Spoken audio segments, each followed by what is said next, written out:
That's it. I am done with Darn Tough socks.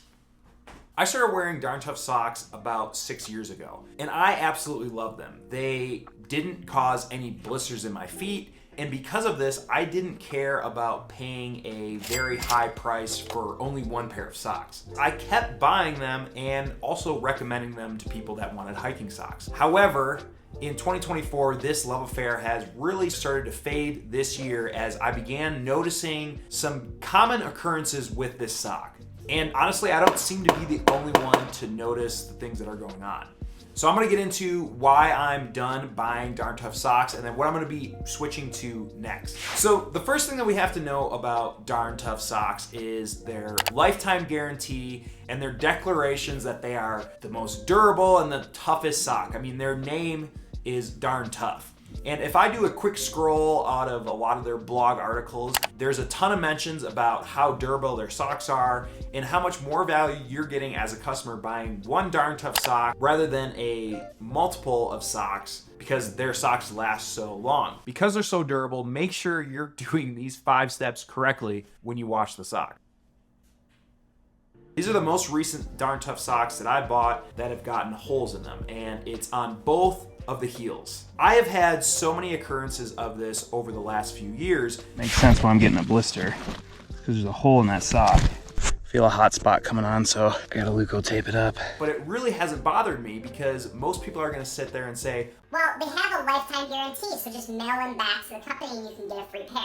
And I think that's what annoys me the most about this brand is that they portray themselves through their advertising as such a durable sock that you're never gonna have to own another sock in your lifetime, but that's just simply not true. It's almost like they should rebrand and be named Sorta Tough. Now, the lifetime guarantee of these socks is really nice. However, you're already buying these socks for about $23 or so, and now when you go to ship them back, you have to pay another $7 fee to get another pair of socks.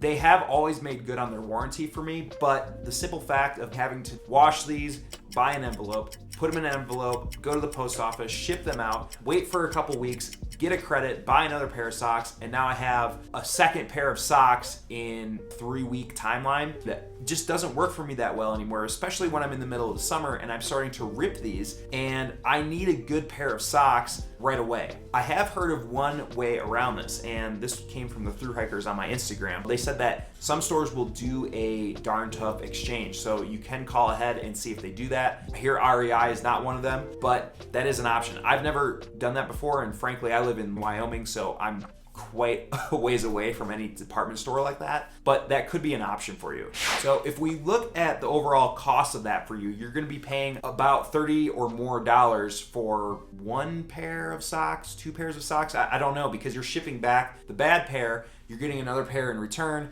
you're looking at $30. You're also waiting in between for the shipping there, the credit, then the order, and then them shipping back. I'm always waiting for another pair of socks. My other qualm with this is what happens if you lose the socks? We all know that dryers, washers, they eat your socks. And so now you're paying, again, $23, $24, $25, up to $30 for one pair of socks, and all you have to do is lose one of them, and now you're kind of SOL. This has happened to me on 2 occasions that I can remember for sure. A pair that I just got on warranty back because my previous ones got holes in them. I went on a work trip, I left them in the Airbnb, asked if they would ship them back because they were expensive. They said they would, never got them shipped back. So again, I'm out another $25 for one pair of socks. The one really big caveat though is that I will still be using Darn Tough for their thicker and longer socks. These are some socks that I would wear possibly in the fall, in the winter, for hunting, and these have performed really well for me. I've had them for a couple years and no holes. I also use a longer pair for snowboarding and splitboarding, and those have worked really well for me too. So it seems like a lot of these issues are really coming down to these quarter length or these thinner type socks that you're gonna be using in the summer for hiking or for running. I forgot to say one thing. One of the reasons that I really liked the Darn Tough socks was because they prevented a lot of blisters. But I think a bigger deal than having just the Darn Tough socks per se is having a correct fitting shoe. For example, I was still wearing Darn Tough socks on the Colorado Trail when I had to switch from my Ultras to Hokas, but I still got blisters even though I was wearing Darn Tough socks. And that was just simply because these Hokas were so much more narrow in the toe box rather than the wide-footed Ultras. I don't think it's a coincidence that I stopped getting blisters at the same time that I got Darn Tough socks, but also started wearing Ultra shoes that were a lot more wide-footed. I'm gonna test these random pair of Amazon Merino wool socks and see how they hold up compared to Darn Tough socks. A 3 pair of these Merino wool socks cost the same as 1 pair of these Darn Tough socks.